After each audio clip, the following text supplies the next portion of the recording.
à la seconde où les Jeux Olympiques ont été annoncés à Londres. On a hissé sur le Conseil général le drapeau britannique pour bien montrer que nous étions partie prenante des Jeux Olympiques de Londres. On l'aurait été sans doute beaucoup moins des Jeux Olympiques de Paris. Je pense que c'est l'occasion de montrer que le Pas-de-Calais est un pays frontalier, et pays frontalier de l'Angleterre, et qu'on ne met pas plus de temps pour aller à Londres que pour aller à Paris. Et donc l'opportunité, elle est à la fois sportive, touristique, elle est aussi la prise de conscience par nos habitants que l'Angleterre, c'est un pays riverain.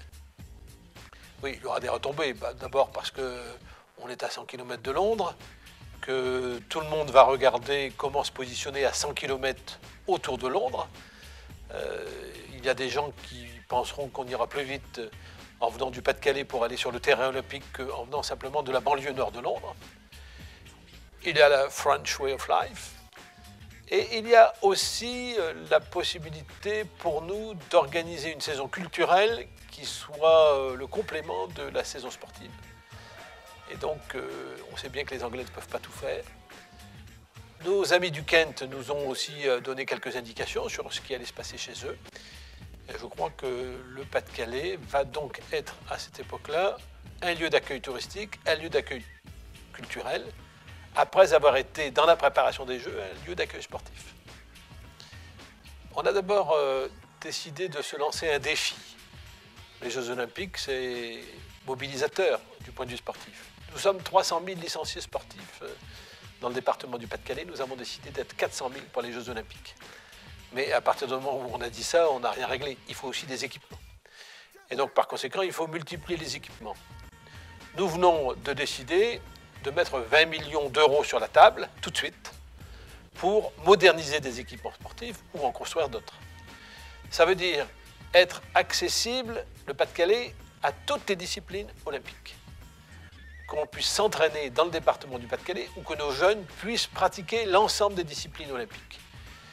Nous avons donc recensé ce qui existait déjà, ce qui était opérationnel tout de suite, pas grand-chose. Ce qu'il fallait moderniser, et là il y a un potentiel, et ce qu'il fallait inventer. Et par conséquent, sur l'athlétisme par exemple, de plein air, on avait un magnifique stade couvert à Liévin, mais on n'avait pas de grand stade d'athlétisme de plein air. Et nous avons décidé, avec la ville de Calais, de faire à cet endroit un grand stade d'athlétisme. On n'avait pas de vélodrome. Je sais qu'il y en a un à Roubaix, en construction, mais c'est rien.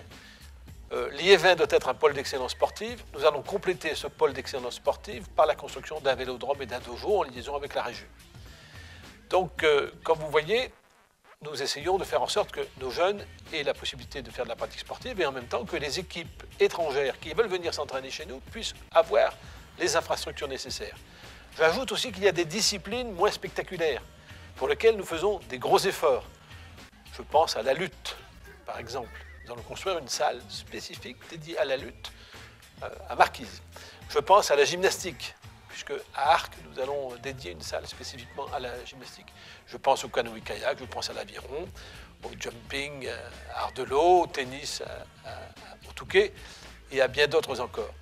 Alors évidemment, c'est destiné à faire de la publicité par rapport aux équipes étrangères, et en particulier les équipes qui ont le moins de moyens pour venir s'entraîner chez nous. On est à la même latitude que Londres, donc par conséquent c'est intéressant, en particulier pour les pays qui viennent du Sud.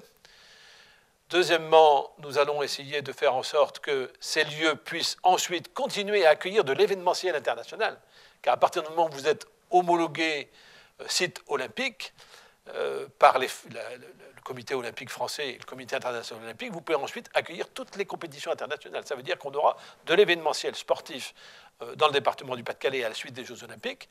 Et troisièmement, ce sont des lieux d'entraînement pour les 100 000 sportifs supplémentaires et toutes celles et tous ceux qui ont voulu pratiquer une discipline et qui n'ont pas trouvé jusque maintenant les terrains pour le faire. Donc cet enjeu-là, il est fort en matière de développement sportif. C'est aussi, pour nous qui avons une compétence sociale, un facteur d'insertion très important. J'ajoute que le combat que nous menons depuis plusieurs années pour le développement touristique du département du Pas-de-Calais devrait trouver là sa concrétisation à l'occasion d'un événement qui se passe à notre porte et pour lequel nous devons nous mobiliser. Mobiliser sur l'accueil de presse et mobiliser sur l'accueil des gens qui vont chercher vainement des chambres pour aller voir la compétition à Londres. Et donc, pendant toute cette période, nous allons essayer de créer plusieurs centaines de chambres bed and breakfast, suivant la formule anglaise, l'accueil chez l'habitant. On ne peut pas investir dans l'hôtellerie pour 3 semaines.